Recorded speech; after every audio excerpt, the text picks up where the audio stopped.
사도신경으로 우리들의 신앙을 고백하겠습니다. 나는 전능하신 아버지 하나님 천지의 창조주를 믿습니다. 나는 그의 유일하신 아들 우리 주 예수 그리스도를 믿습니다. 그는 성령으로 잉태되어 동정녀 마리아에게서 나시고 본디오 빌라도에게 고난을 받아 십자가에 못 박혀 죽으시고 장사된 지 사흘 만에 죽은 자 가운데서 다시 살아나셨으며 하늘에 오르시어 전능하신 아버지 하나님 우편에 앉아 계시다가 거기로부터 살아있는 자와 죽은 자를 심판하러 오십니다. 나는 성령을 믿으며 거룩한 공교회와 성도의 교제와 죄를 용서받는 것과 몸의 부활과 영생을 믿습니다. 아멘. 네, 오늘 아침에는 우리가 찬송가 그 순례자의 노래 정말 오랜만에 아마 여러분들 부르시는 곡일 텐데요. 아주 오래전 정말 7080 세대에 우리가 하나님께서 부여하신 사명으로 가득한 생을 사모하는 마음으로 참 많이 불렀던 찬양입니다. 저 멀리 배는 나의 시온성 오 거룩한 곳 아버지 집. 우리 함께 찬송하겠습니다. 저 멀리 배는 나의 시온성 오 거룩한 곳 아버지 집 내 사모하는 집에 가고자 한 밤을 세웠네.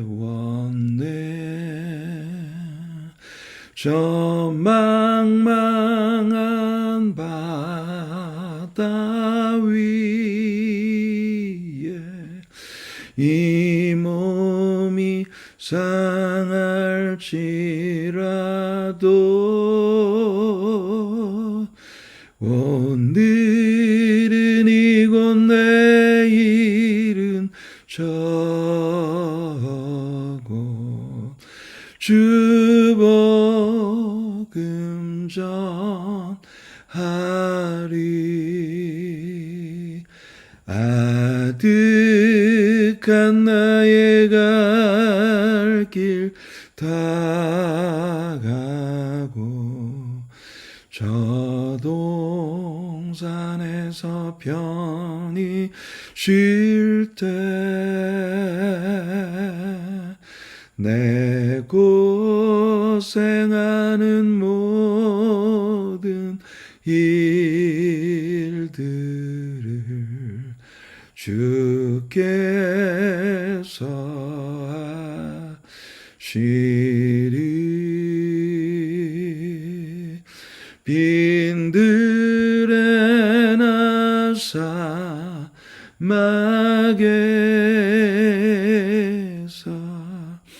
내 몸이 고날지라도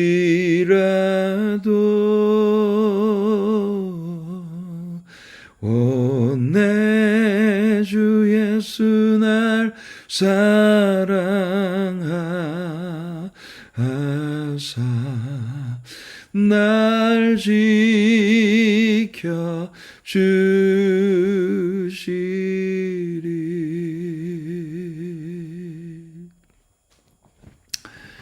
그렇습니다. 하나님, 우리들의 인생길이 우리가 젊은 날 생각했던 것과 많이 다른 방향으로 가고 있다고 느껴지고, 또 내일 우리에게 무엇이 다가올지 알 수 없는 그런 어려운 역경에 봉착할 때 아버지 하나님, 갈피를 잡을 수 없는 연약한 우리들을 버려두지 아니하시고 오늘은 이곳 내일은 저곳 주께서 세우시는 모든 자리에 우리 생명 다하기까지 오직 예수 그리스도의 복음이 증거되는 것을 위해 삶을 바치고자 했던 바울과 같은 마음으로 주님을 섬기는 우리들 모두가 되게 하시기를 기도합니다. 모세라고 하는 사람, 정말 피곤하고 어려운 삶으로 가득했던 인생을 살았지만 그 모든 날들 오직 하나님을 나의 거처로 삼고 하나님 안에서 주신 사명을 마지막까지 완수할 수 있었던 그 멋진 생애, 하나님 아버지, 우리는 모세의 시편을 이제 펼칩니다. 우리들에게 은혜를 주셔서 모세의 시편으로 시작되어지는 시편 제4권을 우리가 함께 나누면서 우리들의 인생을 섬세하게 인도해 가시는 하나님의 인도하심에 은총의 모든 것을 맡길 수 있는 헌신되고 또 주님께 봉헌되어진 바쳐진 삶을 살아가는 우리 모든 인생이 되게 하여 주옵소서. 우리 인생이 허무하지 않게 하시고 우리 인생이 하나님의 채워주시는 은혜로 가득한 것이 되도록 우리 모두에게 복을 더하여 주옵소서. 오늘 아침에도 성령님의 계시와 영감과 조명하심으로 우리 모두를 비추어 주시고 하나님의 진리의 말씀 안에서 은혜를 받는 귀한 시간이 되게 하옵소서. 예수님의 이름으로 간절히 기도하옵나이다. 아멘. 네, 오늘 아침 하나님의 말씀을 향해 나아갑니다. 네, 오늘은 시편 심층 강의 318번째 시간으로 시편 90편 1절 말씀을 본문으로 해서 인생이란 이런 제목의 말씀으로 여러분과 같이 은혜를 나누고자 합니다. 인생이란 무엇일까요? 모세가 기록한 우리의 시편 가운데 유일한 모세의 시편으로 어사인되어 있는 그런 시를 우리가 펼칩니다. 1절 말씀을 함께 볼게요. 주여, 주는 대대에 우리의 거처가 되셨나이다.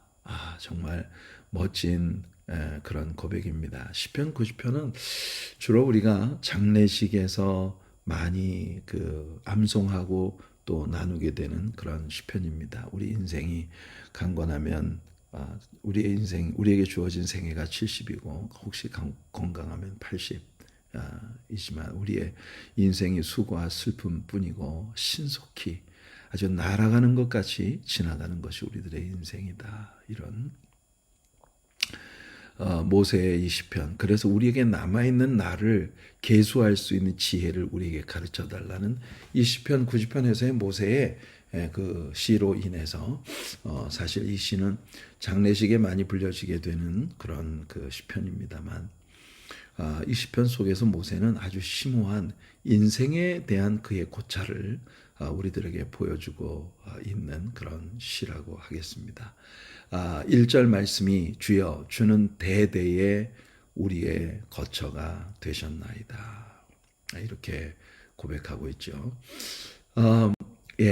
이 시편 90편은 방금도 말씀드린 것처럼 이제 어제까지 우리 에단의 시로서 시편 제3권이 모두 끝났어요. 두 번 아멘, 아멘, 아멘으로 시편 제3권이 끝나고 오늘부터 시편 제4권에 들어오게 되는데 시편 제4권의 첫 번째 시편이 바로 우리가 펼쳐놓고 있는 이 시편 90편입니다. 시편 90편으로부터 시편의 제 4권이 이제 시작이 되는데요. 우리 성경에 있는 시편들 가운데 가장 오래전에 기록된 시다, 이렇게 우리가 말할 수 있겠습니다. 여러분들 기억나시나요? 우리가 가지고 있는 성경 가운데 가장 오래전에 쓰여진 성경은 어떤 성경입니까? 욥기죠, 욥기. 창세기라고 이야기하시는 분은 틀렸습니다. 오답이에요. 우리는 대개 창세기가 천지창조의 이야기로부터 아브라함, 그 모든 히브리인들의 머리가 되는 아브라함에 대한 스토리, 이런 것들을 담고 있기 때문에 아마 창세기가 가장 오래된 책일 것이라고 생각할 수 있습니다만, 사실 창세기는 모세가 기록했거든요. 그럼 모세는 이미 족장 시대가 다 지나고 출애굽의 시대에 모압 평야에 있을 때 아마 이 모세가 이 창세기를 기록했을 것으로 그렇게 여겨지고 있습니다. 그러니까 창세기는 다른 모세우경의 책들과 함께 모세의 저작이기 때문에 모세 시대 이후에 쓰여진 거죠. 그런데 욥기라고 하는 책은요,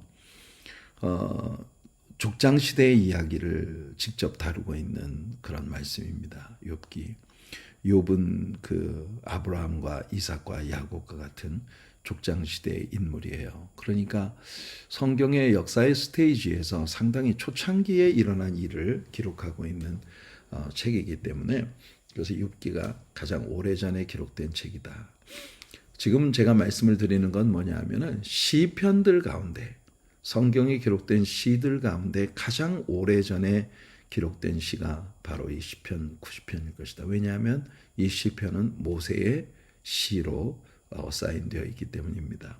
모세 이전에 기록되어진 시들은 우리가 성경에서 찾을 수 없습니다. 특히 우리의 시편 가운데 있는 시는 대부분 다윗과 그 시대 이후에 사람들에 의해서 쓰여진 시들이 대부분이죠.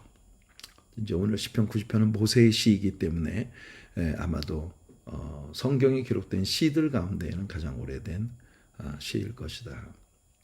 이 시는 표제에 보면 하나님의 사람 모세의 시라고 이렇게 되어 있어요. 모세가 하나님의 사람이었다, 이렇게 일컬어지고 있다는 것이 제게는 참 굉장히 아름답고 소중한 그런 이야기로 보여집니다. 자, 여호수아 14장 6절을 보면요, 이런 말씀이 나옵니다. 그때 유다 자손이 길갈에 있는 여호수아에게 나오고 그니스 사람 여분네의 아들.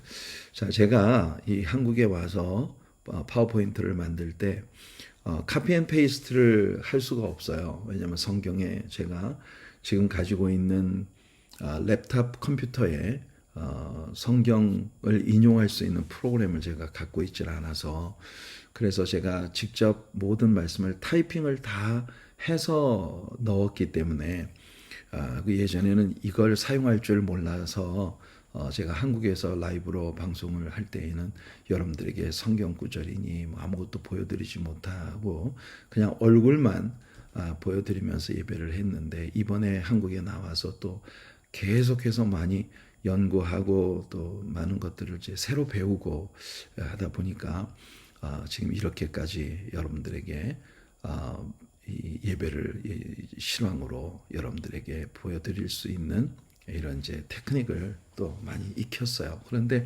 이걸 성경을 직접 타이핑을 하다 보니 오타가 가끔 나옵니다. 이게 그냥 성경에 있는 애플리케이션에서 카피 앤 페이스트를 할 수가 없고, 제가 직접 타이핑을 하다 보니 여기 보니까 그니스 사람 여분네의 아들이에요. 그런데 여분네의 아들. 제가 지금까지 기억하기로는 여기 한국에 와서 여러분들과 예배를 드리면서 파워포인트를 보여주기 시작한 후로 한 3번 정도 오타가 있었던 것을 기억하는데요.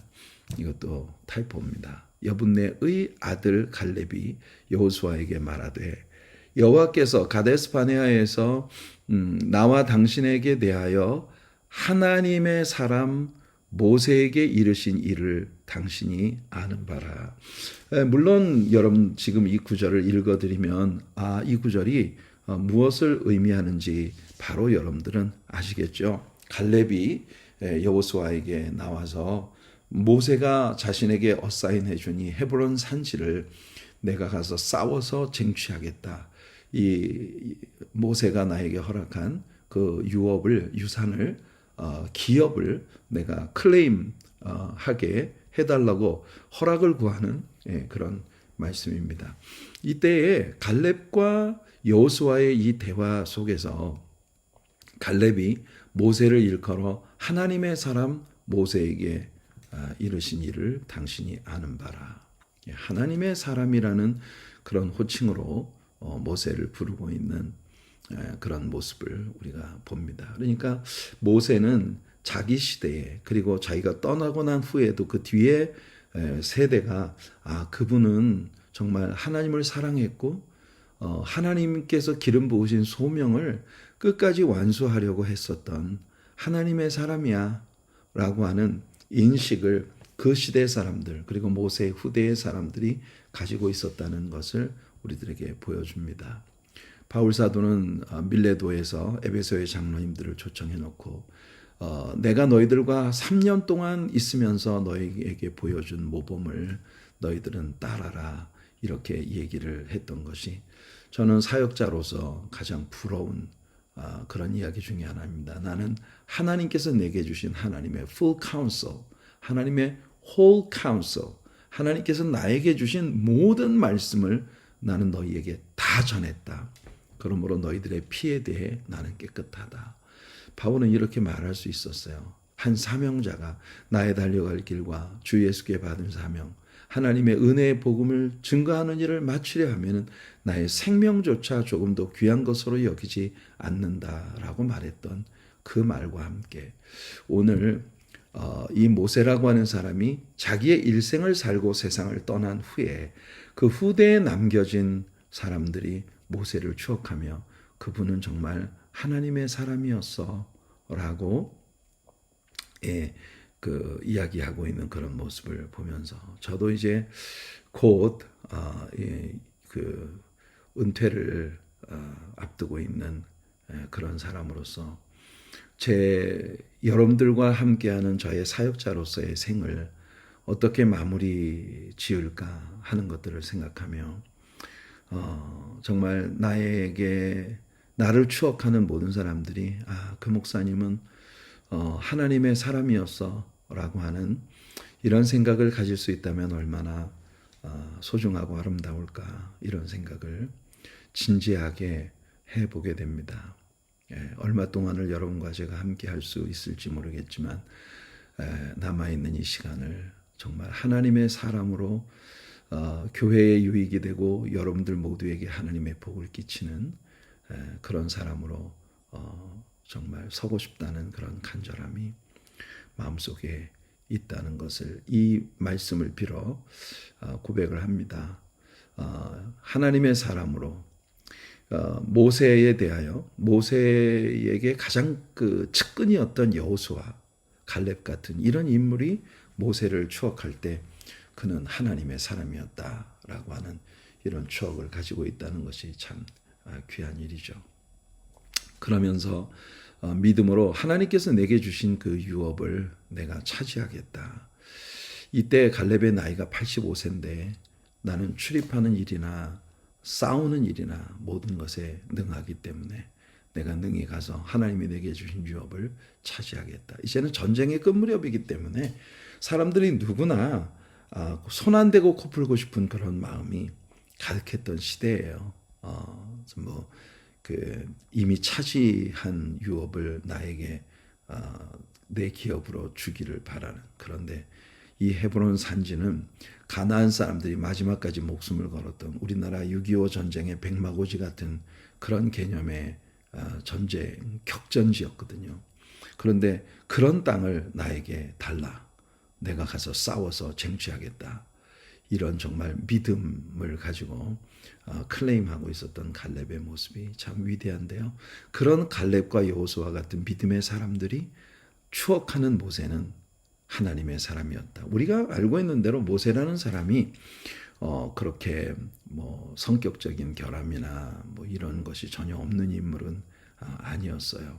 하지만 오직 하나님이 위에서 부르신 부르심의 상급을 향해 나름대로 자신에게 주신 하나님의 기름 부으심을 위해 끝까지 믿음을 경주했던 그런 인물이라는 점에 우리는 모두 공통의 마음을 갖고 있습니다.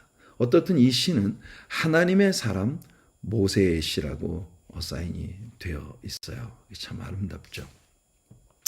자, 모세가 이 시편을 작성했던 때가 언제일까? 모세가 이 시를 썼던 때가 언제일까 하는 것에 대해서 굉장히 많은 그 의견들도 있고 많은 생각들도 있어요. 아마 모세가 이 시를 쓴 시기는 가데스 바네아에서, 그러니까 갈렙이 방금 여호수아서에서 언급했던 그 말씀처럼요.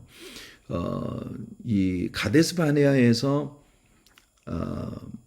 이스라엘 백성들이 하나님을 믿는데, 하나님을 신앙하는데 실패했습니다. 하나님을 믿는데 실패한 이 이스라엘 사람들이 가데스 바네아에서 직접 약속의 땅을 향해서 들어갈 수 있는 기회를 상실하고, 그 다음에 40년이라는 그 시간을 이제 뺑뺑 돌면서 결국 자신들의 생애 가운데에서 주어진 그런 모든 사명과 하나님의 축복의 유업을 다 성취하지 못한 채 광야에서 사람들이 하나씩 죽어가는 이런 그 모습들을 보면서 모세가 인생이라고 하는 것은 과연 무엇인가 하는 이런 깊은 믿음의 고찰을 하면서 이 시를 썼을 것으로 그렇게 추론되어집니다. 민수기 13장과 14장을 보면 가데스 바네아에서 이스라엘 사람들이 실패했다고 하는 것을 우리가 볼 수 있어요. 그러면서 모세는 생각했을 거예요. 인생이라는 게 너무 허무하지 않나. 정말 굉장한 꿈을 가지고 뭔가 위대한 일을 이룰 수 있을 것이라는 기대를 가지고 시작된 인생이 이렇게 자신에게 주어진 그런 태스크를 하나도 제대로 완수하지 못한 것 같은데 벌써 죽음을 향해 가고 있다는 이런 마음이 다소 인생이라는 것에 대한 절망감을 가져다주는 그런 상황에서 모세가 이 시를 썼을 것이기 때문에 이 시편은요, 우리의 첫 번째 조상인 아담이 타락한 그때로부터 시작된 인생이란 무엇이냐라는 것에 대한 주제들을 다루고 있는 시라고 말할 수 있겠어요. 이 시편 속에는요, 대조적 병행법으로 굉장히 이 히브리 시가 가지고 있는 텐션이 아주 강하게 느껴지는 그런 시입니다. 이 시편 안에는 영원하신 하나님과는 도저히 견줄 수 없는 아주 나약한 인생, 이것이 계속 대조되고 있고요. 하나님의 거룩하심, 그 거룩하신 하나님 앞에서 우리는 살아가고 있고, 또 우리 인생을 마친 후에는 우리가 그 거룩하신 하나님 앞에 서는데 과연 우리가 그 거룩하신 하나님 앞에서 생존할 수 있는 존재인가? 라고 하는 것을 끊임없이 고민해야만 하는, 우리는 죄인이다. 정말 죄 많은 인간이다. 이런 텐션이 이 시편 안에 가득 들어 차 있습니다. 영원하신 하나님과 아주 짧은 인생을 사는 유약한 인간, 그리고 거룩하신 하나님, 그 거룩하신 하나님과 죄로 가득한 우리 인생, 그리고 영원한 삶과 죽음이라고 하는 것의 명제, 이 극명한 대조 앞에서 인생은 이 두 가지를 다 생각해야 하는 그런 존재라고 하는 것을 우리들에게 보여주고 있어요. 혼란스럽고 힘든 이 세상, 모세가 살았던 그 생애는 진짜 혼란스럽고 힘든 세상이었거든요. 그 세상에서 하나님의 자녀로서 살아간다는 것에 대한 삶의 의미, 이런 고민들이 이 시편 90편 안에는 가득 들어차 있는 겁니다. 우리 하나님의 사랑교회 사랑하는 성도 여러분, 우리가 정말 속절없이 깊어가는 우리들의 나이, 그리고 우리 인생에 남아있는 날들과 지나간 시간들에 대한 대조, 어제 에단이 한탄했던 것처럼 앞으로의 미래를 바라볼 때 얼마나 오랫동안 우리가 지속될 수 있을까, 이런 고민이 있고, 그 다음 지나간 과거를 돌아보면 그렇게 영광스러웠던 찬스가 우리들한테 있었는데 우리는 그 찬스를 다 놓쳐버린 것이 아닌가. 이제 다시는 우리에게 희망이 없는 것이 아닌가 하는 그런 절망적인 질문들이 에단에게 물어졌던 것처럼 모세는 이런 두 가지 명제들 사이에 끼어 있는 아주 굉장한 긴장감 속에서 이 시를 쓰고 있다는 걸 우리가 모세의 시를 읽으면서 배우게 됩니다. 그래서 우리는 이 시가 아까도 여러분들에게 잠시 말씀드린 것처럼 가데스 바네아에서의 실패가 있고 난 후에 누이 미리암이 먼저 죽습니다. 누이 미리암이 죽을 때 그것은 모세에게 굉장히 큰 충격이 되었을 거예요. 실질적으로 내가 정말 사랑하고 애정하고 있는 누군가가 내 곁을 떠나가는데 더군다나 아직도 젊고 뭔가 이 사람의 생애 속에서 하나님의 큰 영광을 볼 수 있을 것이라는 기대를 가졌던 그런 지체가 우리 곁에서 죽어갈 때 그런 모습을 보는 남아있는 사람의 마음은요, 굉장한 절망감과 인생이라는 것이 너무 허무하지 않는가 하는 이런 생각을 갖게 되죠. 미리암의 죽음이 모세에게는 굉장히 충격이 됐을 겁니다. 왜냐하면 미리암은요, 항상 젊은 자신의 누이 같은 그런 존재였을 거예요. 여러분들 기억하시겠습니다만 모세가 갈대 상자에 넣어져서 나일강에 버려졌어야만 했더니 기막힌 때 이 미리암의 기지로 인하여 모세가 생존할 수 있게 되었고 그리고 하나님께 쓰임받는 종이 될 수 있었기 때문에 미리암이 없는 모세는 상상할 수 없는 그런 상황이었죠. 그런 미리암이 모세의 곁을 훌쩍 떠나갔는데 아직도 우리들에게 주어진 사명은 다 끝나지 않았는데 너무나 아직도 성취하지 못한 너무나 많은 태스크가 남아있는데 그런데 이제 죽음 가까이에 다다르고 있다는 그런 생각. 아론도 또 먼저 죽습니다.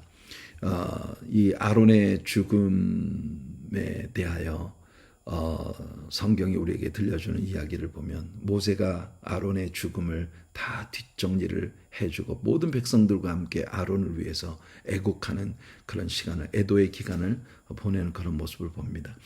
아마도 그런 어간에 모세는 인생이란 뭐냐? 우리 인생이라는 것이 정말 이렇게 허무하게 끝나가야 하는 것인가? 라고 하는 그런 질문 앞에서 모세가 이 시를 썼던 것으로 그렇게 보여집니다. 자, 여기 미리암의 죽음에 대한 이야기가 나오죠. 민수기 20장 1절을 보면요. 첫째 달에 이스라엘 자손 곧 온 회중이 신 광야에 이르러 백성이 가데스에 머물더니 미리암이 거기서 죽음에 거기에 장사되니라. 아직까지 약속의 땅 발도 들여놓지 못했는데 거기에서 미리암이 먼저 죽는 거예요. 목표가 성취되지 못한 상태에서 누이 미리암이 그렇게 물거품처럼 자신의 옆에서 꺼져가는 그런 모습을 보며 모세에게는 인생의 허무함을 일깨워주는 그런 계기가 되었을 거고요. 여기 아론의 죽음에 대한 이야기가 나옵니다. 방금 여러분들이 보신 것처럼 미리암의 죽음이 있은 직후에 아론의 죽음에 대한 이야기가 또 나옵니다. 같은 민수기 20장의 23절로부터 26절을 보면요. 여호와께서 에돔 땅 변경 호르산에서 모세와 아론에게 말씀하시니라 이르시되 아론은 그 조상들에게로 돌아가고 내가 이스라엘 자손에게 준 땅에는 들어가지 못하리니 이는 너희가 무리바 물에서 내 말을 거역한 까닭이니라. 너는 아론과 그의 아들 엘라사를 데리고 호르산에 올라 아론의 옷을 벗겨 그의 아들 엘라살에게 입히라. 아론은 거기서 죽어 그 조상에게로 돌아가리라. 아론의 사명과 그의 생애가 이렇게 끝납니다. 그리고 그가 입었던 대제사장으로서의 의복을 그 아들 엘라살에게 입히고 아론은 거기서 생을 마감하게 되죠. 모세가 호르산에서 엘라살을 데리고 돌아올 때 백성들은 아론을 위하여 30일 동안 애곡했다고 하는 이야기가 뒤에 이어지는 말씀이에요.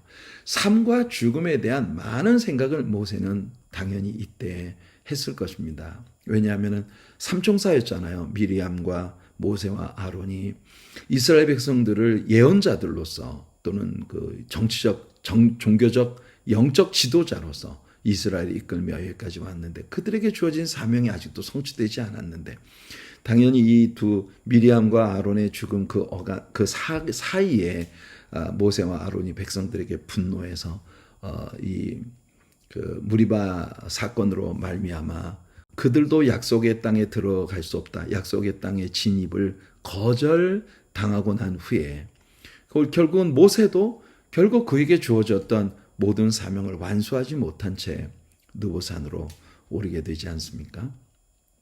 이때의 모세의 심경은 어떤 것이었을까? 이런 생각을 여러분들 한번 해보실 수 있나요? 우리 인생은 그렇게 이 세상에서의 삶을 마감하며 우리 주님께로 옮겨가게 되는 것입니다. 자, 이런 허망한 때에 모세가 시편 90편을 쓰면서 1절에서 이렇게 선언했어요. 이게 오늘 우리들의 본문이죠. 주여, 주는 대대에 우리의 거처가 되셨나이다. 대대에. 이 대대라고 하는 말은 from generation to generation이에요. 이 세대가 이 세상에서는 모든 세대들이 오고 지나갑니다. 그런데 그 변화무쌍한 세상의 모든 역사의 전개 가운데서 주는 변함이 없는 우리의 거처가 되셨다. 우리의 거처가 되셨다는 건 뭐예요? 우리가 주님 안에서 살아가고 주님 안에서 지금까지 살아왔다라고 하는 걸 얘기하는 겁니다. 허무하기 그지없는 나그네 인생을 살아가는 우리들. 과연 우리들에게 남아있는 하나님께서 우리에게 주신 생애는 과연 얼마나 있는 걸까요? 사명자로서 우리에게 주어진 생애는 과연 얼마나 우리에게 남아있는 것일까요? 알 수 없죠. 허무하기 그지없는 나그네 인생을 살아가는 우리 모든 인생들에게 최고의 지혜는 하나님을 우리의 집으로 삼는 거예요. 하나님을 우리의 거처로 삼는 거예요. 이게 인생이다. 우리 인생을 마지막 우리가 정말 우리 코에 마지막 호흡을 몰아쉬는 그 순간까지 우리의 생을 제대로 사명자로서의 삶으로 간수할 수 있는 그런 유일한 방법은 하나님 안에 거하는 겁니다. 모세는요, 이런 가르침을 우리에게 줄 수 있는 인물이었다고 저는 믿습니다. 왜냐하면 모세는요, 정말 파란으로 가득한 인생을 살았거든요. 그런 모세는 하나님 안에 거하는 법을 배웠던 사람이에요. 저도 하나님 안에 거하는 법을 배울 수 있기를 원하고, 오늘 우리 하나님의 사랑교회 모든 성도님들, 여러분들의 생애가 하나님 안에 거하는 것을, 하나님 안에 거하는 비결을 배울 수 있는 우리들이 되기를 바랍니다. 그래서 시편 90편, 앞으로 한 며칠 동안 우리가 이어지게 될 이 시편 90편의 심층 연구는 우리들의 생에 대하여 우리들에게 굉장히 아름다운 많은 교훈을 안겨줄 거라고 생각을 합니다. 그래서 오늘 이 시편 90편을 시작하면서 모세의 인생을 우리가 한번 리뷰해 보죠. 여러분, 우리는 모세가 120세를 살았다는 걸 배웠습니다. 120세를 살았는데 처음 40년은 정확하게 40년씩으로 3등분 될 수 있는 삶을 살았어요. 흥미로운 생을 살았죠.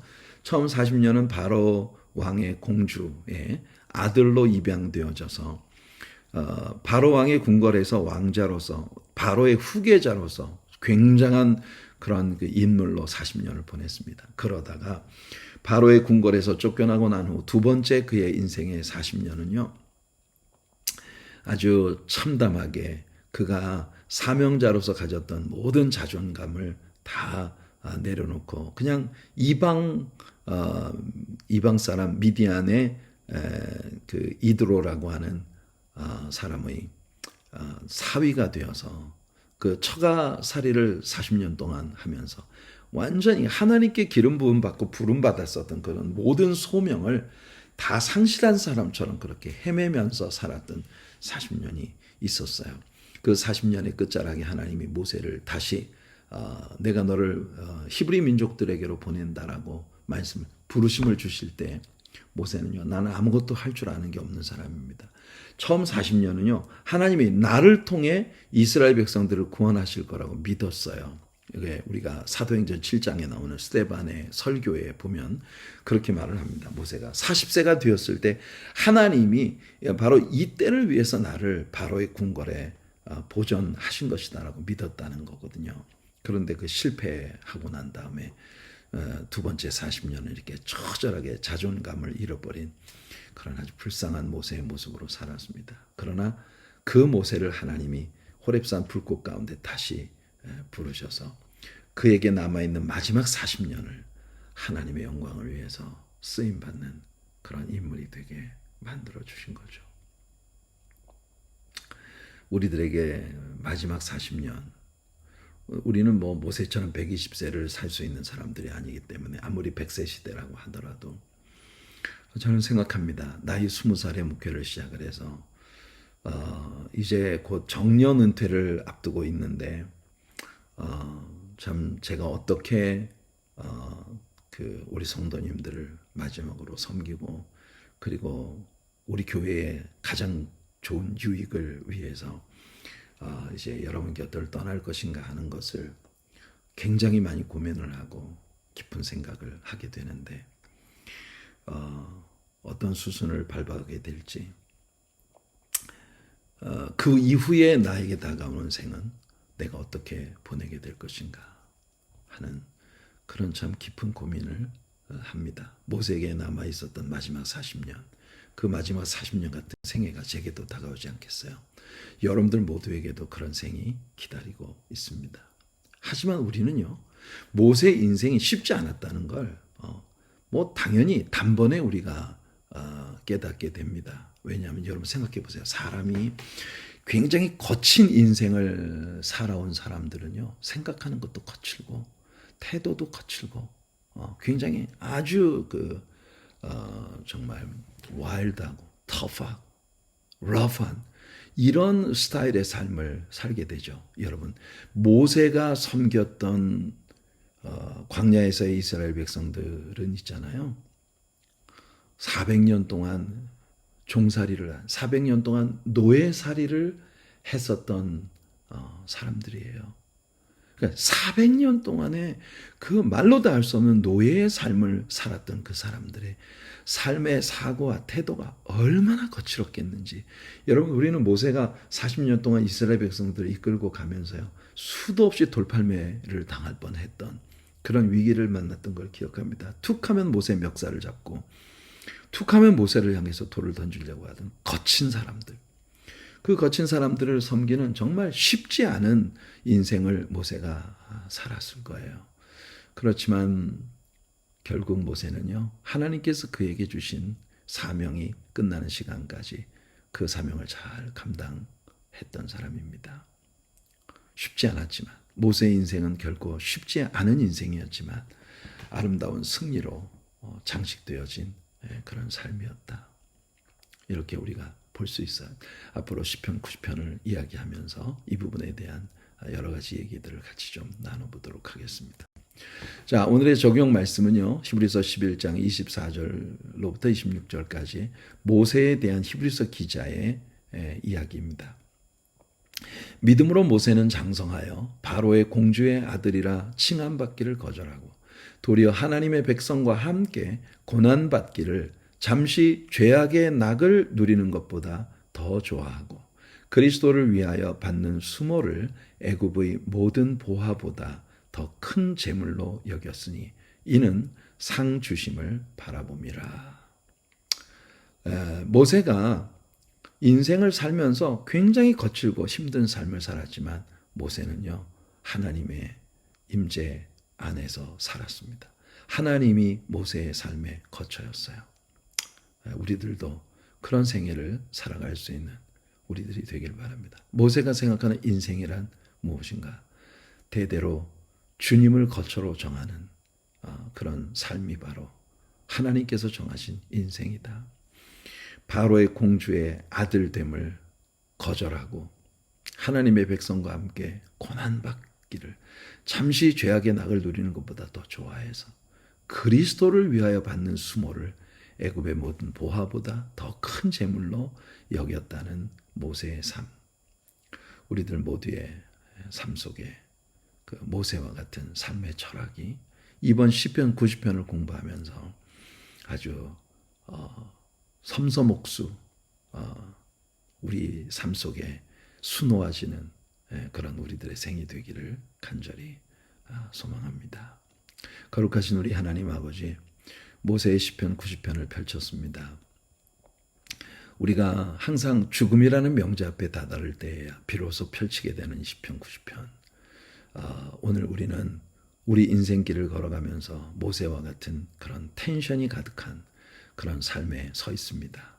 하나님 아버지, 우리들 모두가 세상이 빼앗아갈 수 없는 평안으로 이 모든 일들을 행하는 우리들이 되게 하여 주옵시고, 모세처럼 이 시편에서 모세가 발견한 인생의 진정한 아름다움을 우리들도 발견하고 우리에게 남아있는 날이 얼마나 될지 계수하며 살아가는 지혜를 배우는 우리들 모두가 되도록 하나님 복 내려 주시옵소서. 우리 주님의 은총을 우리에게 구하며, 아버지 하나님, 우리가 살아가는 모든 날들 동안 우리가 섬기는 교회가 아름답게 하시고 또 하나님의 축복이 넘치는 제단이 되도록, 그래서 우리 모든 우리 교회에 속한 성도들이 하나님의 큰 분복을 누리는 아름다운 생이 되도록 인도하여 주시옵소서. 예수님의 이름으로 간절히 기도하옵나이다. 아멘. 아멘. 여러분 감사합니다. 이제 내일이면 여러분들 곁으로 돌아가게 되네요. 수요일 저녁 예배 우리 원로 목사님이 제가 비운 강단을 채워주시는 그런 귀한 오늘 저녁 예배인데요. 많은 분들이 함께 하셔서 하나님을 예배하고 하나님의 많은 은혜를 누리는 여러분들 모두가 되시기를 간절히 소원합니다. 사랑하며 축복합니다. 감사합니다, 여러분.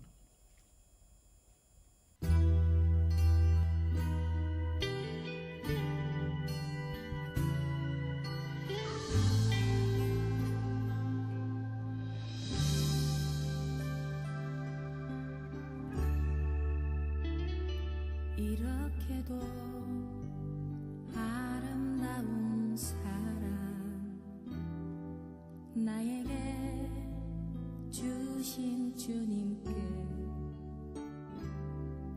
아무런 말도 못하고 눈물만 흘렸네.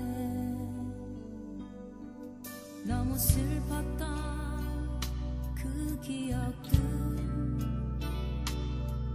너무 초라했던 내 모습들, 주님 손길로 만져